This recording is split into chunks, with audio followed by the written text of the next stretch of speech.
আমরা এখন নতুন এক বাংলাদেশের জন্য কাজ করছি, স্বপ্ন দেখছি। আমাদের নেতা, আমাদের তরুণ নেতা, আমাদের দলের চেয়ারম্যান এবং বর্তমান প্রধানমন্ত্রী তারেক রহমান সাহেবের নেতৃত্বে এবং অতি অল্প সময়ের মধ্যেই তিনি যে দেশের মানুষের মধ্যে যে একটা অবস্থান করে নিয়েছেন, যে তিনি কাজ শুরু করেছেন এবং কাজ করবেন, এবং তার বিভিন্ন কর্মপদ্ধতিতে সেটাই প্রমাণিত হচ্ছে।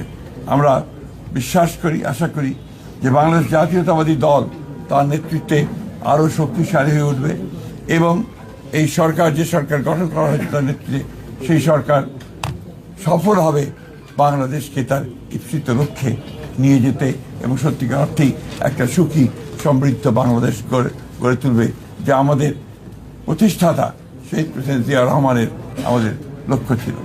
আমরা আশা করব যে আমাদের বাংলাদেশের সব মানুষ আমাদের দলকে সহায়তা করবে পূর্বের মতো সবসময়। স্থানীয় সরকার নির্বাচনের বিষয়ে কতগুলো নিয়মকানুন আছে তো সরকারি এবং যে প্রথাগুলো আছে সেগুলো কতগুলো মেয়াদ আছে, কতগুলো মেয়াদ শেষ হয়ে গেছে, সবগুলোকে এক জায়গায় নিয়ে এসে আমরা সরকারের তরফ থেকে একটা সঠিক সময়ে এই নির্বাচনগুলো দেওয়ার ব্যবস্থা আমরা করবো। তবে নিঃসন্দেহে এই নির্বাচনকে প্রাধান্য দেওয়া হবে।